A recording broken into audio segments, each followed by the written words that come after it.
This happened to me earlier today, and I'm super tired, so I apologize in advance for any spelling errors. I'm a freshman in college, and my spring break had started. Instead of going to some crazy beach, I was off spending my week at home. Because winter ended so early, I found myself mowing lawns about a month earlier than usual. I drove to an elderly woman's house to mow. I had mowed her house for about 4 years now. I used to live down the street from her, but I had since moved away. I kept the job because mowing is great money for little work. She had been diagnosed with cancer, and has not been doing well. She's been in and out of the hospital, so I knew how to let myself into the garage through the back to open the garage door. I did a once-over around the outside of the house, picking up sticks and lifting up downspouts. I even threw a muddy Nerf football back into the neighbor's yard. I went back into the front yard, and it was a beautiful day outside. I had lived here for my whole childhood, so I stood out in the driveway, taking it all in. There was a couple playing tennis on a court. A few people were by their cars in the parking lot of the park, and everything else was so peaceful and quiet. A perfect afternoon, so I didn't think anything like this would happen. I saw my old next-door neighbor outside, and being the socially awkward penguin I am, I wanted to avoid conversation. I pulled the cord and started the mower on the second try, popping in my headphones and pushing it into the backyard. It was a big backyard with 3 trees, 2 gardens, and an oddly shaped bench that was extremely hard to maneuver around. I was at least used to these things, having dealt with them for years, and I was just getting into my groove when I saw a kid out of the corner of my eye. He was just standing in the backyard. I don't know how long he had been there, or how he had even made his way without me seeing him. I jumped, as I was not used to being disturbed while I mowed the lawn. I pulled my headphones out, and he just looks at me from across the yard. He looked pretty normal from where I was standing. It seemed a little hot to be wearing jeans and a sweatshirt, but I didn't think anything of it. He was a male, looked to be about 13 years old, but I don't know, I'm horrible with guessing ages. I looked at him for a couple seconds before I realized he wasn't going to say anything this far away, so I reluctantly turned off the mower. My senses were already working overtime, besides the ringing in my ears, when the kid asked, "Can you help us?" "Us?" I think to myself, there's more than one?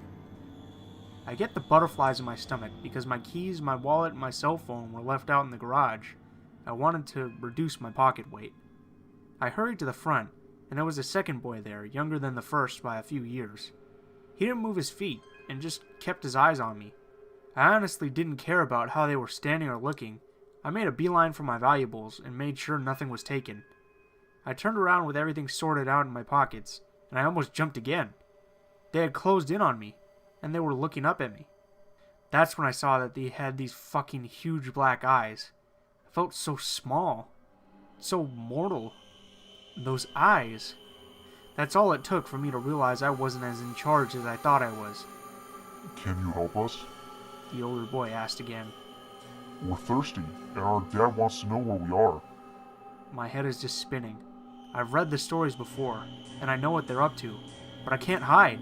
It isn't my house. There's a water fountain just across the street, and you can use my cell phone if you want. I already know what they're going to say. "Just please let us inside. We've been outside all day, and we were very thirsty." "You need to let us in." I said no. I was trying so hard not to look them in the eyes. I knew I shouldn't, but I wanted to learn more. I wanted to describe them, so I just caught a glimpse of the little ones. Pitch black, unblinking. I immediately thought I could hear his voice in my head, even though I had never heard it. It was almost as if I was arguing with myself. I was fighting the voice as I was slowly taking steps back in the garage. The kids didn't move forward, and they didn't say anything else. They just stared, and I kept walking, 1 foot at a time. Finally, I was close enough to hit the button to close the garage door. I could still see their feet, unmoving as the door slowly closed down, forcing me into the darkness. For about 3 seconds, I was relieved that I had escaped. Then, I realized that I was trapped. I couldn't get to the main door of the lady's house, and I couldn't go back out the front. The only option was to leave through the back door that is always left unlocked, the one that I had come through earlier. I quickly checked for what I came in with, when I realized that my keys which I clearly remember stuffing into my pocket earlier, are now in the palm of my hand. It dawns on me that I can't even remember it, but I almost gave them my keys. This is too much for me to handle, and the darkness of the garage isn't helping, so I open the door and the sunlight washes over me. I felt so happy. It left me unprepared for what happened next. I closed the door and turned the corner to make my way to the front, and the oldest was alone, blocking my path. I asked nicely. Let us in.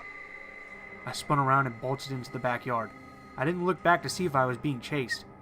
I ran past the tree, past the mower I had left out, and I knew that the little one would be ready to meet me around the corner. Sure enough, he was there, and this side yard was more narrow than the first. I put on a burst of speed, and I knocked the kid down. I was about to feel bad, until he tried to bite my hand as I pushed him. The little fucker tried to bite me. I ran for a few more strides, so close to my car parked on the street, when I stopped. There was no traffic. Nobody had called my name. There was no reason for me to stop. Except, I did. The little boy was crying. I had never heard somebody cry like that. It was crystal clear, like it was coming from my headphones. I turned around and he was sitting up, sobbing. I wanted to walk back and help him, apologize. I wanted to open the garage and find a way in the house to let him use the phone. I wanted to do everything in my power to help him. Let us in. We need the house, he said through tears. Almost brainwashed a second time by an 8-year-old. I couldn't believe it. I shook it off one last time and ran into my car. I locked the doors, and I didn't look back until I was onto a different street. I called the lady's house to tell her I hadn't finished, and that I would be back tomorrow. Thankfully, she must not have been home. At least, she didn't answer. Last night, I was watching That 70s Show reruns, eyes heavy and mind in a daze. I was starting to fall asleep when I woke to what I thought was a loud by the patio door. The chocolate chip cookie I was halfway through slid off my hand, somersaulting down my torso, as this noise brought me to an awakening twitch. Just an animal, I thought, with the house settling. Eric Foreman is so goofy. Donna is way out of his league. Eric is lucky. I like this show. Back to sleep. This time from the ceiling. I shrieked. What the hell is that? This time, I sit up, with upright posture, like I'm ready to focus on any minute detail that strikes my senses. I turn the kitchen light on, just out of a general state of fear, without really any concern about anything being in the kitchen. I check the back deck from the thump from before. That's super weird, I think. Nothing else happens, so I start to relax some. I'm not really worried at this point, but a little on edge. I'm a college student, spending the summer at home with my parents, working in downtown DC. They're at the beach, so I'm alone in this rather large house. It's 10:36 p.m. when the door knocks. Seriously, I think? No, again, if I were on the set of a horror movie, or had just been watching something scary for that matter, I would have drawn an immediate connection between the thump noise and the door knocking unusually late at night. But neither of these things applied to me at that moment, so I didn't. I was still kind of anxious about those thumps, but when the door knocked, my attention immediately forgot about the noise that was likely nothing to worry about. Probably a salesperson, or a mailman. I remember one time a few years back, a UPS man rang our doorbell at like midnight to drop something off. I was the only one awake at that time, so that had scared the shit out of me back then. Maybe it was something like that, I thought. Most likely scenario would be my buddy Frank, who considered coming over but said he was really too tired. He can be a little spacey though sometimes, so I guess he could have changed his mind without telling me.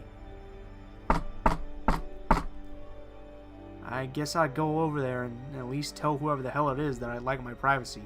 Unless it's Frank, of course, who I will then remind how spacey he could be. A little weirded out by the situation though, I grab the first thing resembling a weapon I can get my hands on. It's an old lacrosse stick. I hold it from the head with the shaft facing outward like a lightsaber. As I turn the corner to my foyer, I see through the door side windows a pair of skinny legs with odd worn slippers. Alright, this is weird. That's definitely a skinny chick. Maybe she's confused?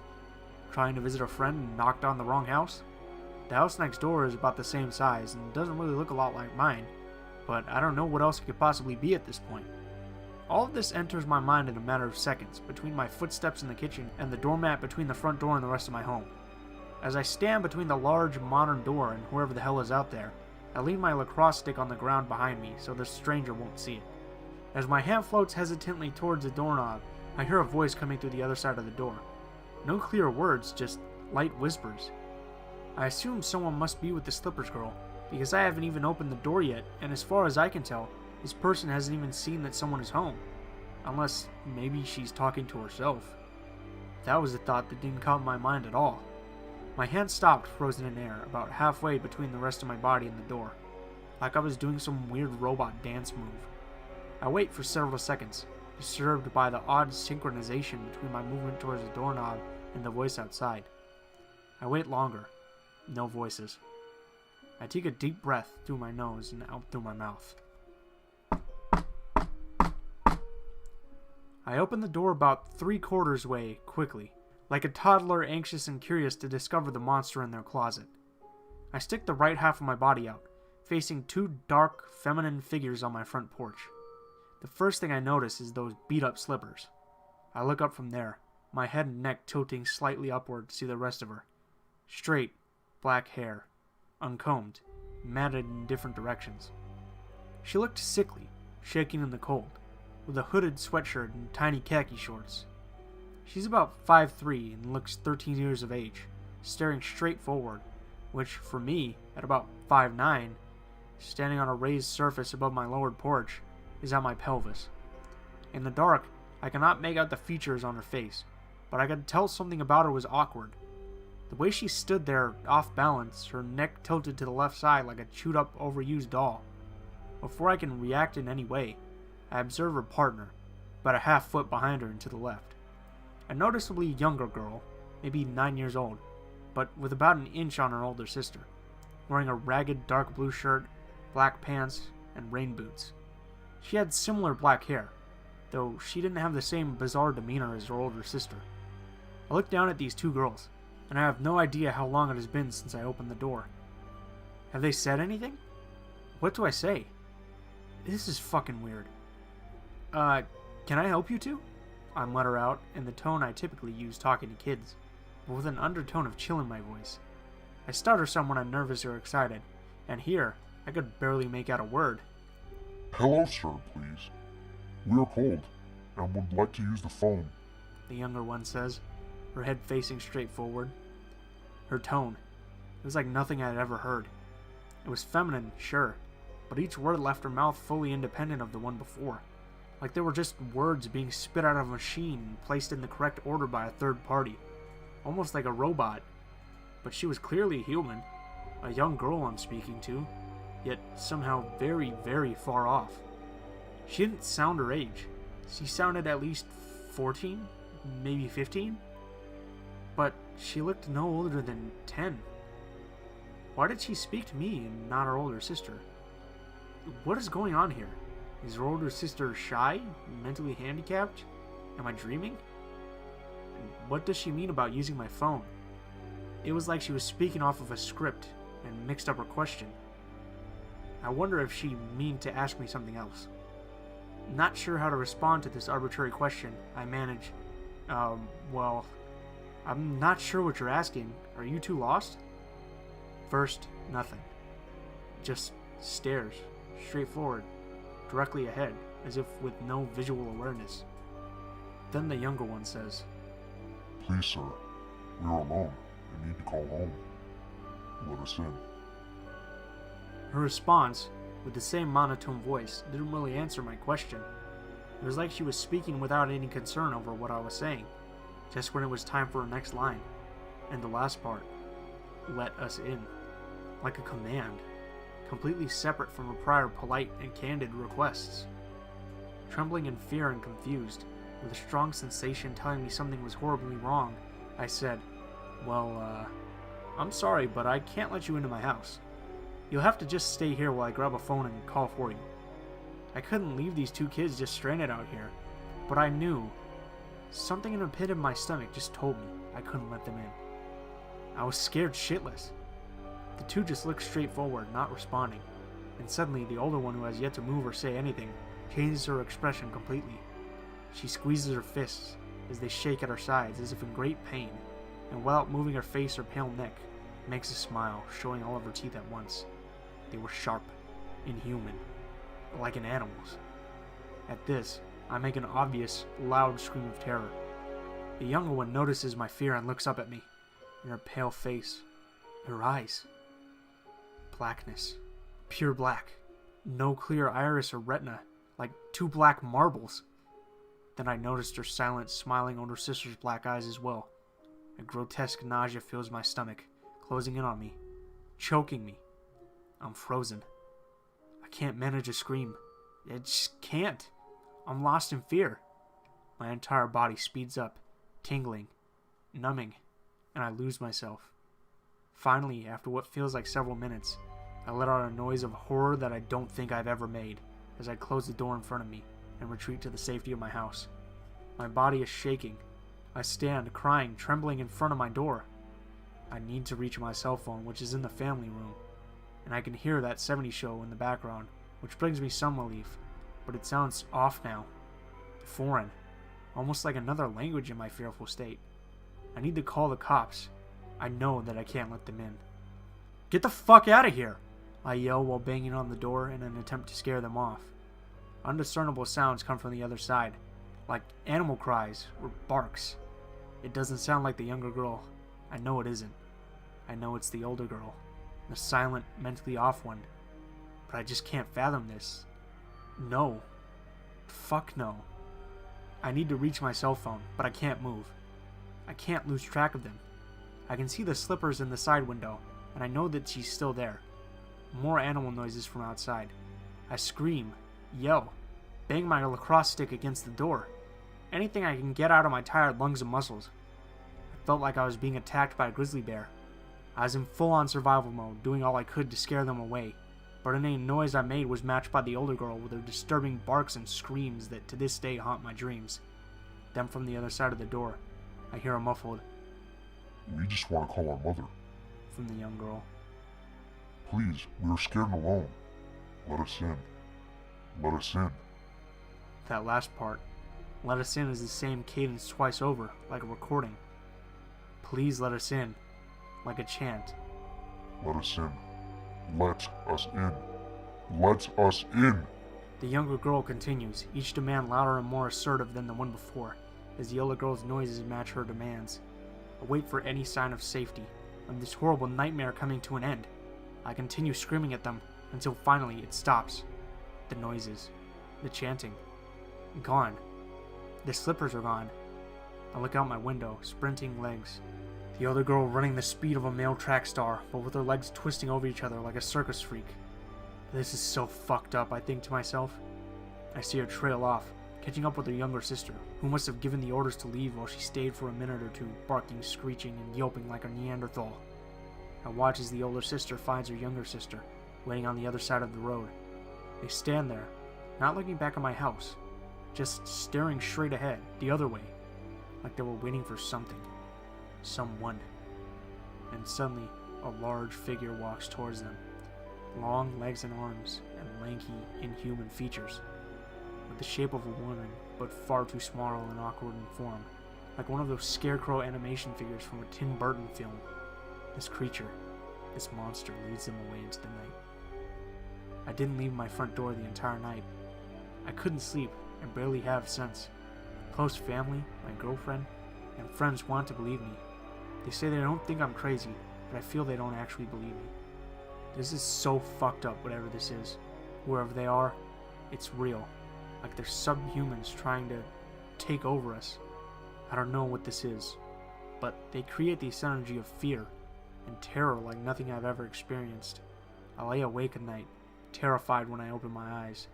That off older sister might be outside my window, hanging from a tree, smiling at me, waiting for me to walk outside and leave the house. So I've recently been reading about these so-called black-eyed kids. I admit, I was a little scared. I mean, how could you not be after hearing things like, they only show up if you know about them? But, come on, this is Reddit, so how much of it could actually be true? Unfortunately, I was so wrong. It happened about a week ago. I had just gotten home from work, around 6 p.m. Pacific Coast time, as I live in sunny California, for all you people who are wondering where this happened. Anyways, back to the story. I live with 3 of my friends, but tonight they were all out doing their own things, which I was completely fine with since I hadn't had time to be by myself for a while. I repeated my daily routine after work. I took a nice hot shower, made some dinner, watched some TV, and got ready for bed. By this point, it was around 11:45 p.m., and I was exhausted. I had just closed my eyes to get some well-deserved shut-eye when I heard a loud at my door. At first, I thought it was just one of my roommates, but they all had the keys. That's when I decided I should probably go and check out who was at the door. Annoyed, I got back up and made my way to the door. Now, the first thing you do at night before opening a door is check the window or peephole to see who's at the door, and that's exactly what I had intended to do, but for some strange reason, I went straight to opening the door. That's when I saw them. At first, I wasn't too intimidated. I mean, what could go wrong? They're just kids, right? At this point, I could clearly make them out. They were both boys. I'm guessing around anywhere between 10 to 15 years old, and they were staring directly at the ground. They were both pale, almost like they were fading away in front of my eyes. One of the boys had brown hair, but even that seemed like it was fading. The other was a bit shorter and had black hair.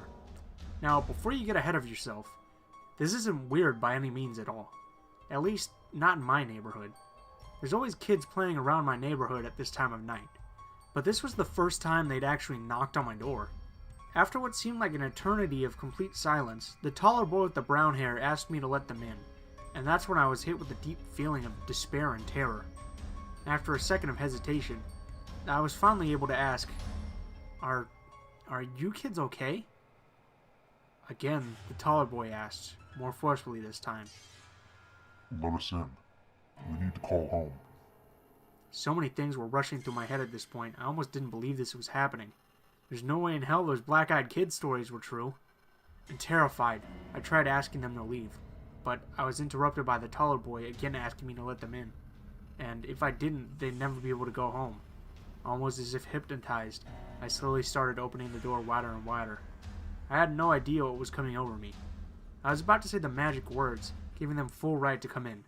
That's when I caught a quick glimpse of the shorter boy's eyes. It was nothing but an abyss of blackness staring into my very soul.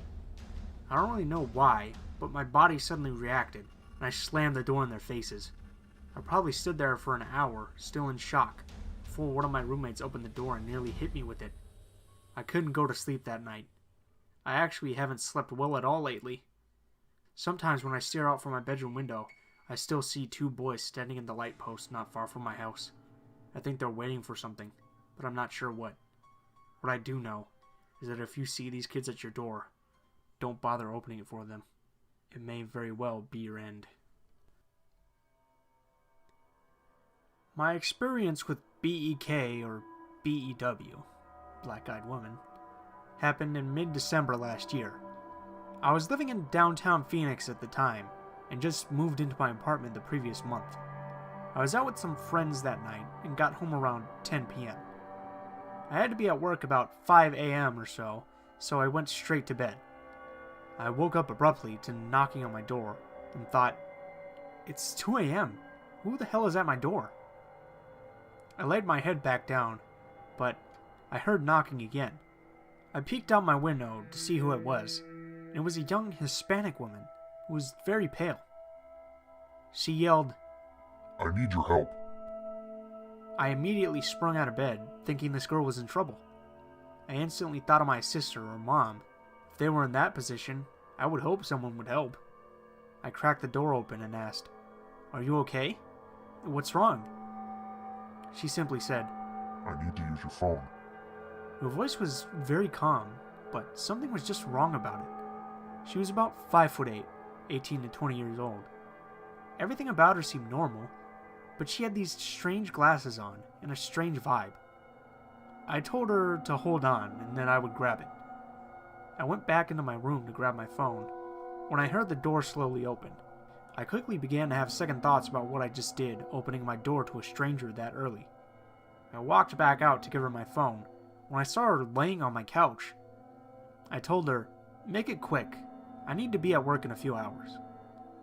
As I said that, she turned her head towards me and took off her glasses. She smiled, and suddenly I couldn't move. Her eyes were completely black, like someone had sharpied her eyeballs, and she had some sort of black substance in her teeth. She stood up and eased her way towards me. I tossed her the phone, not wanting to be anywhere near this person. She grabbed it and made 2 calls, which I later found out were to disconnected numbers.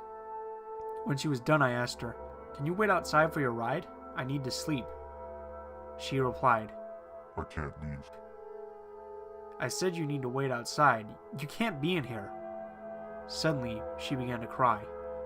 I told her that I was sorry for whatever had happened to her, but that she couldn't really be in here. She looked up at me and smiled, asking, Can I use your bathroom before I leave? I pointed to the bathroom, and she went into it without closing the door. I grabbed my phone from the coffee table and dialed 911, but it didn't go through. I yelled, "You need to leave, now!" I heard nothing from her.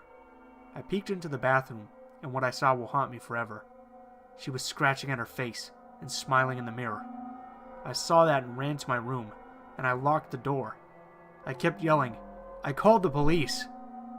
I heard her giggle and say, I told you I can't leave. I wanted to cry. I was shaking and I didn't know what to do. I kept telling myself, "I'm strong. I'm strong." About 5 minutes went by, and I heard knocking on the door again, as if the situation was in replay. I peeked out my window to see if it was a concerned neighbor, but it was her again. I sprinted to my door to lock it, but it was already closed and locked. I was paralyzed in fear. How could she lock my door from the inside and get out? I cracked my window open and threw out a sweatshirt with $20 in it. I yelled, "Get a cab, hitch a ride, and just leave me alone." She didn't touch the sweatshirt or the money and sat there on my steps as if she was waiting for me. I began pounding the connecting wall to my neighbor. Then I dialed 911 again, and it finally went through. As I explained the situation to the dispatcher, I peeked out the window to see her gone along with my sweatshirt. I felt the biggest relief. Needless to say, I didn't sleep the rest of the morning. As I left for work, I opened my door to see my $20 bill on my doorstep. It looked like a brand new, crisp $20 bill. I picked it up, ran to my car, and left for work. I'm not exactly sure what I experienced that night, but I know that I'll never forget it. Hey guys, Blue Spooky here. I just wanted to go ahead and thank you for watching the video, especially if you made it this far through the end. I know this video is a little bit longer than normal, about 10 minutes so if you have any constructive criticism or any feedback, please feel free to leave a comment below. Also, feel free to like and subscribe if you want to stay updated with what the channel is doing. And if you have any stories that you want me to read or stories that you want to send in, please send them to bluespookyreadings@gmail.com, and check out my Facebook and Twitter. All of those links are in the description below. Thank you for watching once again, and hope you have a great day, guys. Thanks.